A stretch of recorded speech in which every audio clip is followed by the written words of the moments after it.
সর্বশ্রেষ্ঠ, আমাদের নবী মুহাম্মদ সাল্লাল্লাহু আলাইহি সাল্লাম সর্বশ্রেষ্ঠ, আমাদের কিতাব কোরআন সর্বশ্রেষ্ঠ, আমাদের ধর্ম ইসলাম সর্বশ্রেষ্ঠ, আমাদের সবটাই শ্রেষ্ঠ ছিল। কিন্তু আমরা সর্বশ্রেষ্ঠ নিয়ামত ছেড়ে একেবারে ফালতু ফালতু কতগুলা বইপত্র, কাগজ কলম, পৃথিবীর কিছু মানুষের বিকৃত কিছু চিন্তা চেতনা, এর পিছনেই আমরা জিন্দেগি শেষ করে দিচ্ছি। ছেলেটা সকাল থেকে রাত পর্যন্ত ছুটছে, কি করে বাবা, কেন হাসো, কেন কাঁদো, কি চুল রাখলা, কি জামা পরলা, সারাদিনে মোবাইল টিপা কি পাইলা, এত নারী, এত ছবি, এত দৃশ্য, এত উলঙ্গপনায় শেষ পর্যন্ত রাত শেষে অর্জন কি বাবা? জিজ্ঞাসা করে দেখেন না, কোনো অর্জন। শরীরটা নাপাক হয়েছে নারী দেখতে দেখতে, ছবি দেখতে দেখতে, হ্যাঁ, লজ্জাস্থানের শক্তিটা নষ্ট হয়েছে, হাতটাকে নাপাক জায়গায় ব্যবহার করছে, কোমরের শক্তি কমে যাচ্ছে, যৌবনের সক্ষমতা নষ্ট হয়ে যাইতেছে, শরীরটা ধীরে ধীরে অচল, পঙ্গু, অপদার্থ হয়ে যাচ্ছে, আখেরাতটা জাহান্নামের আগুন জ্বলছে। এই অর্জন। চরিত্রহীনতার অর্জন কি? অশ্লীলতার অর্জন কি? অসভ্যতার অর্জন কি?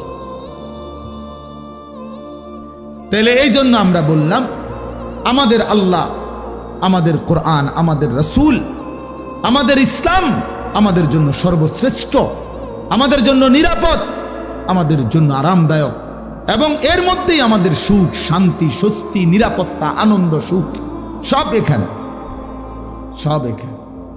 আমি তো সব সময় বলি, বাপ, তুমি সারা রাত নারী দেখে যে মজা পাও, আল্লাহর কসম, এক ইমানদার তাহাজ্জুদ নামাজে একটা সেজদা দিয়ে তার চাইতে লক্ষ কোটি গুণ বেশি মজা পায়। যারা ইবাদত করে, যারা আল্লাহর বন্দেগী করে, তুমি মনে করো না তারা নিরানন্দ, তাদের কোনো আনন্দ নাই, এমনি সেটানি মানুষ আল্লাহর ইবাদত করে, অনেক অসন্তুষ্টি নিয়ে নিয়ে আল্লাহর বন্দেগী করে। আমরা 5 ওয়াক্ত নামাজ পড়ি অসন্তুষ্টি নিয়ে, হ্যাঁ, তো তাইলে নাফরমান ছেলে পেলে, বেহায়া নারী, হারামখোর নাফরমান মনে করে তার হারামের মধ্যে তৃপ্তি, খোদার কসম হারামের মধ্যে অতৃপ্তি, হারামের মধ্যে অতৃপ্তি, হারামের মধ্যে। মদে কখনো তৃপ্ত হয় না, পানিতে তৃষ্ণা মিটে যায়। নারী, ভিন নারী দেখলে কখনোই তৃপ্তি মিটে না, কিন্তু হালাল স্ত্রীতে তৃপ্তি হয়ে যায়। হ্যাঁ, এই জন্য গুনাহ তৃপ্তি দেয় না, হারাম তৃপ্তি দেয় না। আল্লাহ তাআলা যেটা হারাম করছেন সেটা তো বুঝে শুনেই করছেন। এটার মধ্যে যদি বান্দার কল্যাণই থাকতো, তিনি হারাম করলেন কেন? কথা বোঝেন নেই তো? কোরআনুল কারীমের মধ্যে আছে, আসা আন তুহিব্বু শাইআন ওয়া হুয়া শাররুল লাকুম। আল্লাহ বলছে, বান্দা মনে রেখো, এমন অনেক জিনিস আছে যেটা তোমার কাছে খুব প্রিয় মনে হয়, ওয়া হুয়া শাররুল লাকুম, অথচ আমি আল্লাহ বলতেছি এটা তোমার জন্য অকল্যাণ। তোমার কাছে মনে হয় আমি এক রাইতে, হ্যাঁ, 30 জন নারী দেখছি, আর আরেকবার হুদা বউ লইয়া বইয়া রইছে, আমি তো সারা পৃথিবীর নর্তকী দেখলাম, উলঙ্গ ছবি দেখলাম, আমি না বেশি মজা পাইলাম? না, আল্লাহ বলে, না বান্দা, তোমার কাছে যদিও মনে হয়েছে এটা ভালো, কিন্তু এর পিছনে শাররুন লাকুম, অকল্যাণ। এটা তোমার চরিত্র নষ্ট করে, এটা তোমার আখলাক নষ্ট করে, এটা তোমার শরীরের সক্ষমতা নষ্ট করে, এটা তোমারে মানুষের চোখে ঘৃণিত করে। কোন লম্পটকে, কোন চরিত্রহীনকে পৃথিবীর কেউ 2 পয়সার কোনো মূল্য দেয় না। রাস্তার কুকুর বিড়ালের সমান মর্যাদাও দেয় না বেটা। একটা ছেলে নয়তো চ্যালেঞ্জ করে বল, বেটা দাঁড়া, এখন বেনামাজি নাফরমান, তোরে কেউ সম্মান করছে জীবনে, কেউ ইজ্জত করে ভালোবাসছে, মহব্বত করে বুকে টেনে নিছে, বল তুই বেটা, তোর সামান্য কিছু দুশ্চরিত্র লম্পট ছাড়া তোরে কেউ ডাক দিছে বেটা, তুই কর, বল বেটা। যে হুজুর আমারে, আমি সারা রাত নারী ছবি দেখি আর পরও মানুষ আমার আদর করছে, কেডা সে ধারা দুসাই, তোমারে কে আদর করছে, কে তোমারে সম্মান করে, কে তোমারে দেখলে বলে আহা ছেলেটা কতটা ভালো? না না, মানুষ আলোকে আলোই বলে, অন্ধকারকে মানুষ অন্ধকারই বলে, রাতকে মানুষ রাতই বলে, দিনকে মানুষ দিনই বলে, সাদাকে সাদাই বলে, কালোকে কালোই বলে। অতএব বাটপার সিটার রে মানুষ বাটপার সিটারই কয়। হ্যাঁ, আমনে সুদখোর, আমনের মানুষে দেখলে গো মাশাআল্লাহ জোনায়েদ বাগদাদি নাও, হ্যাঁ বাইজিদ বুস্তামি স্বাস্থ্য পাই না যায়, মানুষে ব্যাককল, হ্যাঁ মানুষে চিরা খায়, আমনে হুদা ভাত খায়। মানুষে বাটপার রে বাটপার হিসাবে চেনে, সিটার রে সিটার হিসাবে চেনে, মানুষ ইমানদারকে ইমানদার হিসাবে চেনে। মানুষের চোখ ভুল হয় না।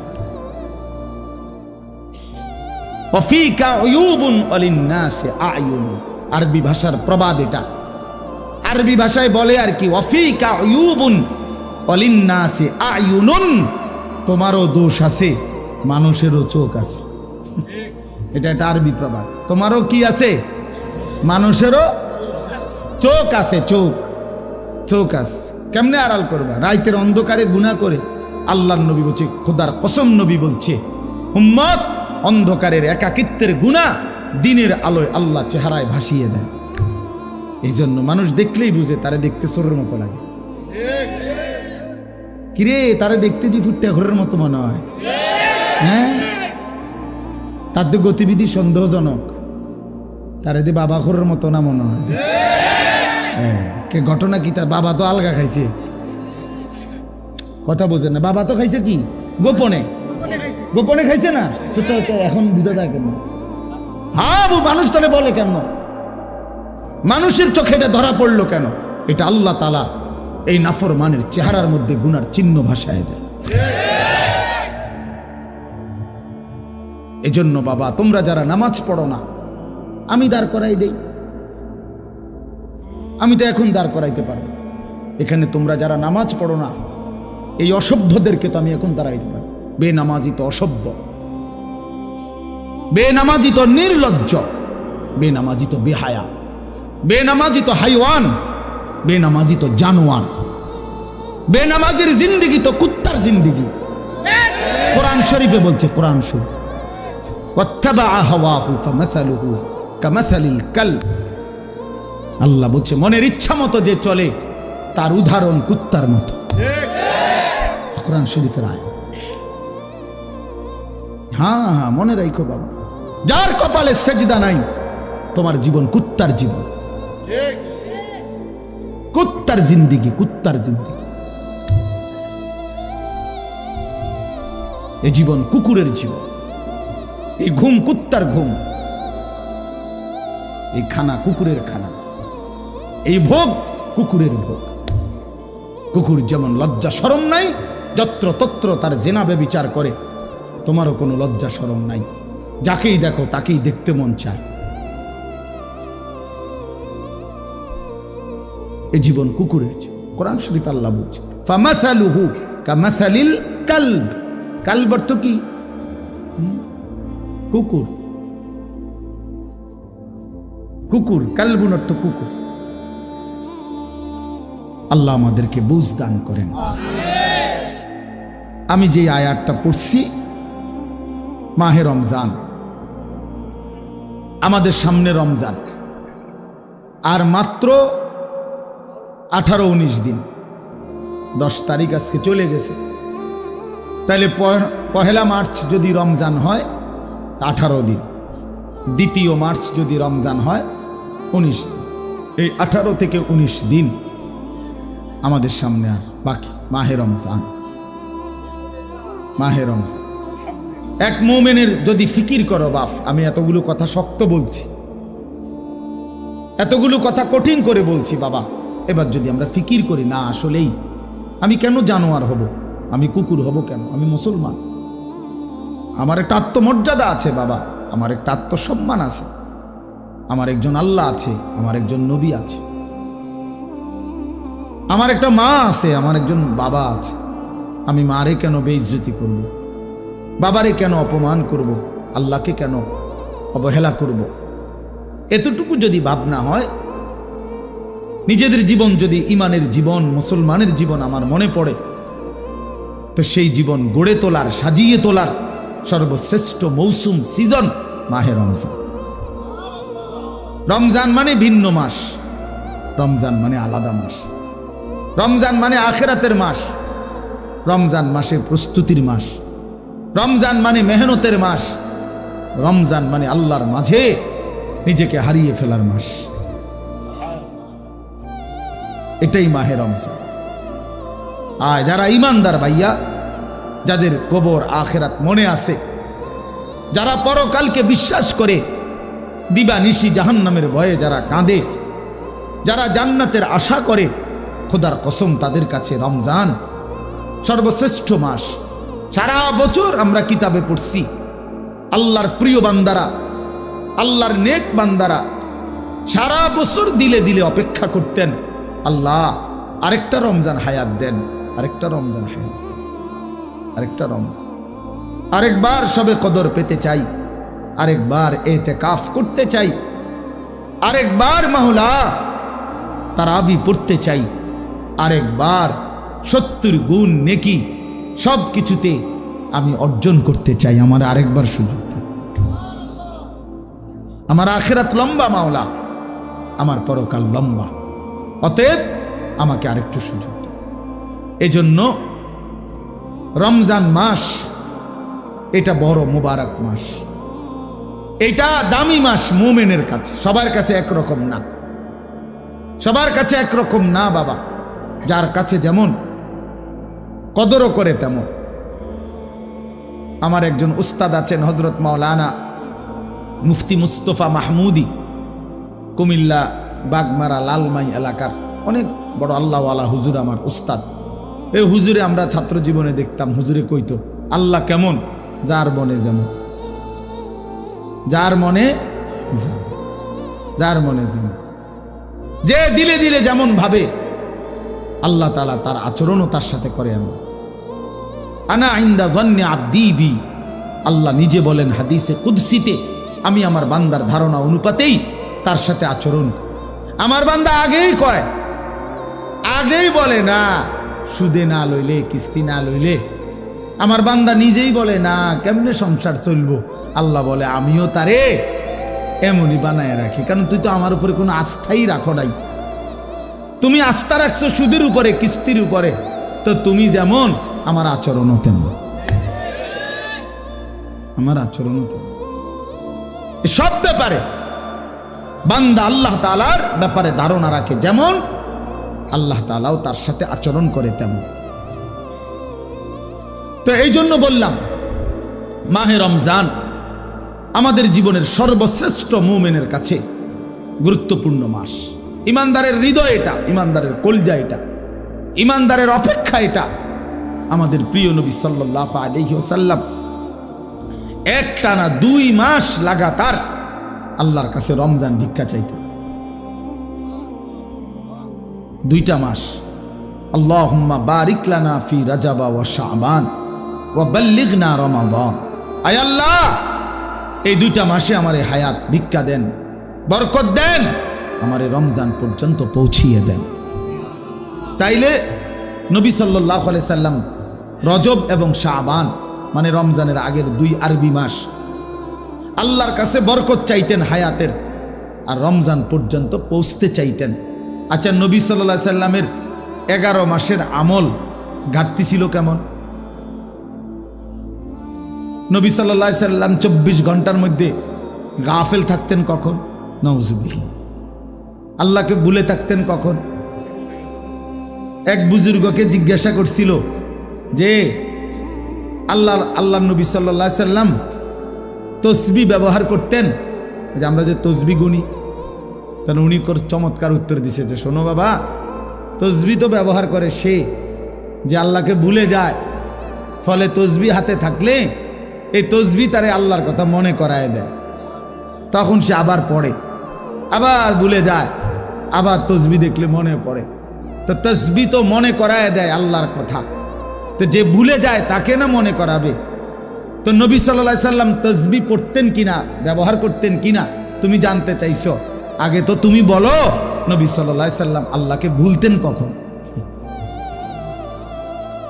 তিনি আল্লাহকে ভুলতেন কখন? তিনি তো কখনোই ভুলতেন না। কানা রাসূলুল্লাহ সাল্লাল্লাহু আলাইহি ওয়াসাল্লাম ইয়াযকুরুল্লাহ ফি কুল্লি আহইয়ানিহি। আম্মা জান আয়েশা রাদিয়াল্লাহু তাআলা আনহা বলেন, আল্লাহর নবী সাল্লাল্লাহু আলাইহি সাল্লাম সর্বদাই আল্লাহ তাআলার জিকির করতেন। তাইলে যিনি 11 মাস টানা আল্লাহর ইবাদতে পূর্ণ মনোযোগী থাকতেন, যিনি নবী নিজে বলছেন আনা আ'লামুকুম বিল্লাহ, আমি আল্লাহকে সবচেয়ে বেশি জানি চিনি, আনা আতকাকুম, আমি হচ্ছি তোমাদের মধ্যে সবচেয়ে বেশি আল্লাহকে ভয় করি। তাহলে যার তাকওয়া বেশি, যার ইলম বেশি, যার আমল বেশি, যার 11 মাসের বন্দিগি লাগাতার, সেই তিনি এর পরেও এত নেকি এত বন্দিগি থাকার পরেও নবীজি রমজানের অপেক্ষা করতেন 2 মাস। আর আমাদের 11 মাসের হালাত কি? আমাদের হালাত কি? আমাদের নেকি কোথায়? আমাদের গুনার ভিড়ে নেকি তো খুঁজে পাওয়া যাবে, নেকি তো খুঁজে পাওয়া যাবে না। আমাদের তো গুনায় গুনাহ, গুনাই গুনাহ, গুনাই গুনাহ, উঠতে বসতে চলতে ফিরতে নাফরমানি আমাদের বেশি। অতএব আমাদের জন্য এর চাইতে বেশি রমজানের অপেক্ষা করা উচিত, কারণ রমজান আমার গুনাহ ধুয়ে মুছে সাফ করে দিবে, রমজান আমার নেকির পাহাড় জমায়ে দিবে। এই জন্য দয়া করে আমরা প্রত্যেকে ইনশাআল্লাহ এই প্রথম কথা আমার রমজানের জন্য দিল থেকে দোয়া করবেন, বলেন ইনশাআল্লাহ। এইটা হলো 1 নাম্বার কথা, 1 নাম্বার ডিউটি। এখন থেকে আর বাকি কয়টা দিন প্রত্যেক দিন আল্লাহর কাছে বলেন, আল্লাহ আর কয়টা দিন হায়াত ভিক্ষা দেন, আর কয়টা দিন হায়াত দেন, রমজান না দেখাই আমারে কবরে নিয়েন না মাওলা। আমি রহমত মাগফিরাত নাজাত পেতে চাই, আমি 70 নেকি পেতে চাই, আমি সবে কদর পেতে চাই, আমি ইতিকাফ পেতে চাই, আমি রমজানের রহমত মাগফিরাত নাজাত পেতে চাই। আমারে এত কাছে আইনা 17-18 দিন সামনে রাইখা আমারে কবরে নিয়েন না। এটা আমাদের প্রথম দোয়া। 2 নাম্বার কথা হলো, আল্লাহ পাক রব্বুল আলামিন রমজানের গুরুত্ব বলতে গিয়ে এইখানে ডাইরেক্ট সরাসরি আল্লাহ নিজে বলছেন। এই আয়াতটা সূরা বাকারার 185 নম্বর আয়াত অংশ বিশেষ। আল্লাহ তাআলা বলেন শাহরু রমাদান, এই যে রমজান মাস, শাহরু অর্থ মাস, রমাদান মানে রমজান। তো রমজান মাস এই কথাটা আল্লাহ পাক এই মাসটার এতটা দাম যে আল্লাহ নিজেই এই মাসের নাম উল্লেখ করেছেন। এই কোরআনুল কারিমে আরবি 12 মাসের মধ্যে আর কোনো মাসের নাম কোরআনে নাই, শুধু এইটাই আছে। মুহররম, সফর, রবিউল আউয়াল, রবিউল সানি, আরো মাস আছে না আরবি, এগুলোর নাম নাই। শুধু এই রমজান মাসের নামই আল্লাহ উল্লেখ, শাহরু রমাদান, রমজান মাস। অতএব যেটা আল্লাহ উচ্চারণ করছেন সেটা দামি কি না বলেন? 2, আমাদের নবীজির জবানে রমজান শব্দ উচ্চারণ হয়েছে কিনা? নবীজি বারবার বলছেন ইজা দাখালা রমাদান, যখন রমজান আসে, ফুতিহাত আবওয়াবুর রাহমা আবওয়াবুল জান্নাহ, রহমতের সব দুয়ার আল্লাহ খুলে দেয়, জান্নাতের সব দুয়ার আল্লাহ খুলে দেয়। অগুল্লিকাত আবওয়াবুন নার, জাহান্নামের দরজা বন্ধ করে দেয়। অসুলসিলাতিশ শায়াতিন, শয়তানগুলোকে শেকলে বন্দী করে দেয়। এটা মজার বিষয় হইল, মনে করেন এদিক দিয়া ওই পাশ থেকে কোনোখান দিয়া বাইর হইবার কোনো ব্যবস্থা নাই, রাস্তা কেবল একটাই, আপনাকে এদিক দিয়ে বাইর হইতে হবে, ঢুকবেন কেবল এটাই, এদিক দিয়েই ঢুকতে হবে। তা আল্লাহ যেন রমজান মাসে জাহান্নামের সব দরজা বন্ধ করে দেয়, শয়তানগুলোকে শেকলে বন্দি করে ফেলে। এবার আল্লাহ যেন বলে, বান্দা এটা রমজান, যেদিক দিয়েই আমল শুরু করবা, যে এলাকার থেকে আমল শুরু করবা, মানে আমার জান্নাতের দিকে হাঁটা শুরু করবা, তো কোনোখানে বাঁচবে না, কোনোখানে ভুল হবে না, পথ হারাইবা না, রাস্তা ভুল হবে না, অন্য কোনো দরজা দিয়ে ঢুকার সম্ভাবনা নাই। শুধু খোলা যেই দরজা, এটা শুধুই জান্নাতেরই দরজা, ঢুকলে শুধু জান্নাতেই ঢুকবে, ঢুকলে শুধু জান্নাতেই ঢুকবে। কারণ খোলাই তো কেবল কিসের দরজা? জান্নাতের, জান্নাতের দরজা।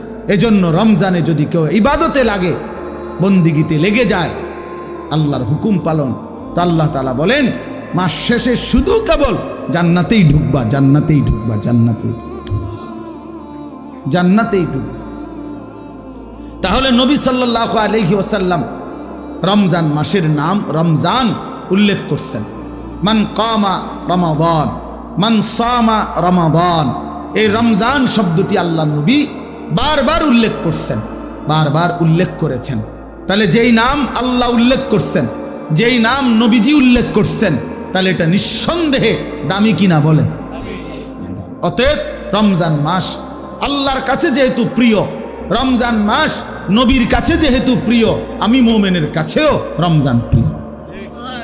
যা আমার আল্লাহর প্রিয় তা আমারও প্রিয়, যা আমার নবীর প্রিয় তা আমারও কি প্রিয়। এটা হলো এক। এবার আল্লাহ তাআলা রমজানের বৈশিষ্ট্য বলতেছে, আল্লাযী উনজিলা ফীহিল কোরআন।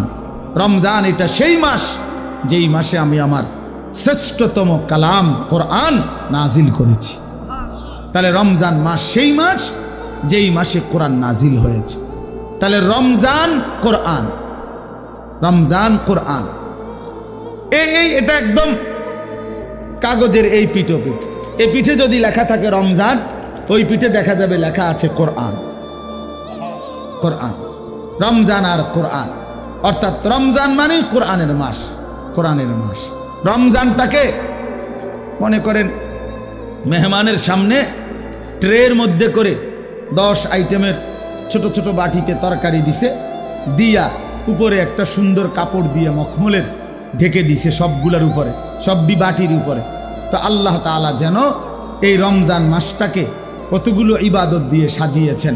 যেমন রোজা, এটা একটা ইবাদত। ইফতার, এটা একটা ইবাদত। সাহারি মানে রাত্রির খাবার, এটা একটা ইবাদত। 20 রাকাত তারাবি, এটা একটা ইবাদত। তারপরে শেষ দশকে এতেকাফ মসজিদে, এটা একটা ইবাদত। শেষ দশকের বেজর রাত্রিগুলোতে শবে কদর, এটাও একটা কি ইবাদত। এইভাবে আল্লাহ তাআলা এগুলো দিয়া সাজাইয়া এইটার উপরে যেন কোরআন নামের একটা চাদর দিয়ে ঢেকে দিছে। মানে পুরাটা রমজান কোরআন দ্বারা মোড়ানো, কোরআনের চাদরে ঢাকা। এজন্য রমজান আল্লাহ তাআলা বলছেন এটার মর্যাদা, বৈশিষ্ট্য যে আমি আল্লাহ আমার কোরআন নাজিল করেছি। কোরআন নাজিল করার কারণে রমজান দামি, দামি। কেমন কোরআন? হুদাল লিন্নাসি ওয়া বাইয়িনাতিম মিনাল হুদা ওয়াল ফুরকান। আল্লাহ বলেন কোরআন হচ্ছে বিশ্ব মানবতার হেদায়েত এবং হেদায়েতের স্পষ্ট পথ নির্দেশিকা, মানে কোনো বিষয় অস্পষ্ট নাই। ওয়াল ফুরকান, কোরআনই হচ্ছে সত্য মিথ্যা, ন্যায় অন্যায়, জায়েজ না জায়েজ, উচিত অনুচিতের মাপকাঠি। কোনটা করা উচিত, কোনটা ছাড়া উচিত, কোনটা ন্যায়, কোনটা অন্যায়, কোনটা উচিত, কোনটা অনুচিত, আল্লাহর কসম এটা একমাত্র কোরআনই সিদ্ধান্ত দেয়। আমার রসুলের সুন্নাহ হাদিসই শিক্ষা দেয়। এজন্য কোরআন সুন্নাহ থেকে যে বঞ্চিত, কোরআনের জ্ঞান যে পায় নাই, রসুলের হাদিস যে শিখে নাই, আল্লাহর কসম সে ন্যায় অন্যায় চিনতেই পারে না। কোরআনবিহীন সভ্য হয় না, কোরআনবিহীন আখলাক হয় না, হতেই পারে না। পৃথিবীর আর কোনো বই দিয়া হবে না, হালাল হারাম বুঝবে না। পরে তো উচ্চ শিক্ষিত, কথা তো বলে শুদ্ধ, রেজাল্টও খুব ভালো, শব্দ উচ্চারণ চমৎকার, কিন্তু আজকে 5 বছর একটা মেয়ের সাথে সম্পর্ক, হাঁটে চলে মেয়ের সাথে, এটা যে হারাম এইটাও তার আন্দাজের মধ্যেই নাই। কারণ কোরআনের জ্ঞান না থাকার কারণে, কোরআন না থাকার কারণে হালাল হারামের পার্থক্য বুঝার অন্য কোনো জ্ঞান তার কাছে নাই। এই জন্য কোরআনই একমাত্র মানুষকে ন্যায় অন্যায় শেখায়। ওয়াল ফুরকান। আমরা চ্যালেঞ্জ করলাম, আমি চ্যালেঞ্জ করলাম, তোমরা ছেলেরা যারা স্কুলে পড়ো, কলেজে পড়ো, ইউনিভার্সিটিতে পড়ো, প্রিয় বন্ধু চলো সিদ্ধান্ত নিয়ে তুমি দেখাও যে কোরআনের মতো আরেকটি কিতাব বই আছে যেখানে সত্য মিথ্যা, আলো অন্ধকার, ন্যায় অন্যায় হালাল হারাম শিখায়। আমার জীবনের করণীয় কি, বর্জনীয় কি, আমার জীবনের উচিত কি, অনুচিত কি, আমি কি করা উচিত, আমি কি বর্জন করা উচিত, এটা শিখায় এমন কোনো বই আল্লাহর জমিনে নাই কোরআনবিহীন, হাদিসবিহীন, নবীর তরিকাবিহীন নাই। এটা নাই হইতে পারে না। আমরা পড়ছি জেনারেল লাইন, আমি তো কুমিল্লা ভিক্টোরিয়া কলেজ থেকে মাস্টার্স পাস করছি, জেনারেল লাইনের পুরা পড়ালেখা করছি, সায়েন্স বিজ্ঞান বিভাগ থেকে তো এসএসসি পাস করছি, বিজ্ঞান পড়ছি আমি। অতএব বলো ভাইয়া, ভালো রেজাল্ট করছি আলহামদুলিল্লাহ, সব রেজাল্ট ভালো। তাহলে এই জন্য বললাম আল্লাহর কোরআন থেকে বঞ্চিত এই রমজানের সামনে আলোচনায় এটা আল্লাহর জন্য উল্লেখ করছে, বান্দা সর্বশ্রেষ্ঠ মাসে সর্বশ্রেষ্ঠ কিতাব কোরআন আমি নাজিল করেছি। তাইলে মানুষ হলো সর্বশ্রেষ্ঠ আল্লাহর সৃষ্টি, কোরআন হলো সর্বশ্রেষ্ঠ কিতাব, রমজান হলো সর্বশ্রেষ্ঠ মাস। অতএব সর্বশ্রেষ্ঠ যেই মানুষটা আল্লাহর কোরআন থেকে বঞ্চিত, খোদার কসম সুম্মা রাদাদনাহু আসফালা সাফিলিন, আল্লাহ বলে এবার আমাকে ছেড়ে দিলা, কোরআন ছেড়ে দিলা, তো আমি তোমাকে একেবারে নিকৃষ্ট থেকে নিকৃষ্ট স্থানে তোমারে পৌঁছায় না, নিকৃষ্ট থেকে নিকৃষ্ট। এই জন্য দয়া করে আজকে আমি এই একটা কথাই শেষে বলতে চাই, অনেক কিছু বলা দরকার, কিন্তু একটা প্রসঙ্গ শুধু বলতে চাই যে রমজান আমাদের সামনে। একে তো রমজানকে কদর করা উচিত, রমজানে ইবাদত আখিরাতের প্রস্তুতি নেওয়া। আর বিশেষভাবে অনুরোধ করছি আপনাদের কাছে, ছেলেদের বাবাদের, যে আল্লাহর কোরআন যাদের অশুদ্ধ, কোরআন শরীফ যারা পড়তে পারেন না, কোরআন শরীফের জ্ঞানের সাথে যাদের কোনো সম্পর্কই নাই, আপনারা আরেকবার ঘুরে দাঁড়ান, আরেকবার ঘুরে দাঁড়ান। কোরআনের মাসে কোরআনকে ইজ্জত করেন, তাহলে আল্লাহ বরকত দিবে। যার কোরআন, আপনার বয়স 90 বছর হোক আর 9 বছর হোক, ছেলেরা বাবা তোমরাও, পর্দার আড়ালের মা বোনরাও, বয়স্ক বাবারাও, আমরা প্রত্যেকেই রমজান আমাদের সামনে, সবাই সবার সুবিধা মতো ইমাম সাহেবের কাছে, কোনো আলেমে দ্বীনের কাছে, কারো না কারো কাছে আল্লাহর কোরআন শিখেন, কোরআন শরীফ সহি শুদ্ধ করেন। এটা উচিত, এটা ইনসাফ বাবা, এটা ইনসাফ। যার মধ্যে নাই, 60 বছর 30 বছরে যে আল্লাহর কোরআন দেখে দেখেও পড়তে পারে না, আহা বন্ধু, তার আফসোস ছাড়া জীবনটা আর কিছুই হইতে পারে না, আর কিছুই হইতে পারে না।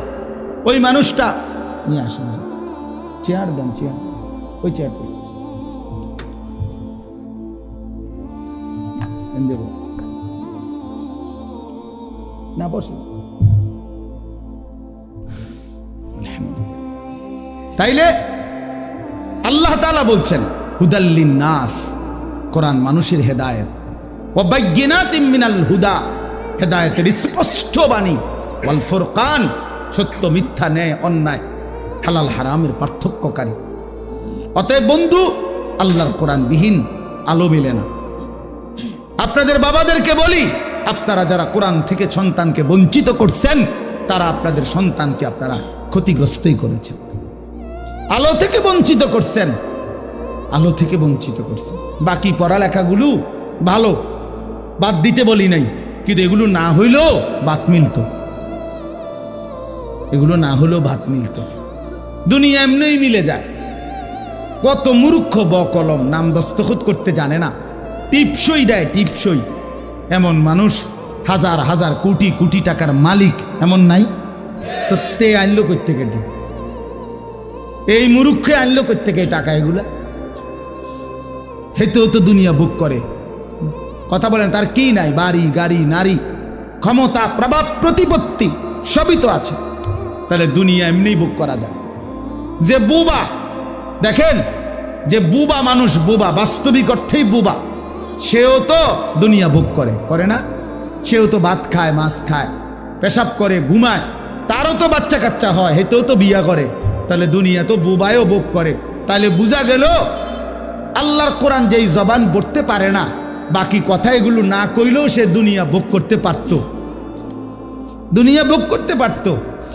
এই জন্য বন্ধু, দুনিয়া তো বেঈমানও ভোগ করে, দুনিয়া তো মূর্খও ভোগ করে, দুনিয়া তো বুবাও ভোগ করে, দুনিয়া তো জন্তু জানোয়ারও ভোগ করে, কিন্তু আখেরাত অনন্তকালের পরকাল। খোদার কসম, কোরআন ছাড়া, নামাজ ছাড়া, সেজদা ছাড়া, আল্লাহর হুকুম মানা ছাড়া আখেরাত আর পরকালে চোখটা বন্ধ হলে কবর থেকে নিয়ে অনন্তকাল আর কোনোদিন কোনো নাফরমান বেঈমান পাপী এক ঢোক আর পানিও মিলবে না, এক লোকমা খাবারও মিলবে না।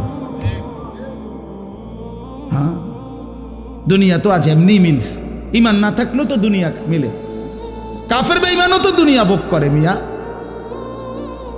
অতএব এই আমার শেষ কথা, দয়া করে এটা ভাবতে শিখেন।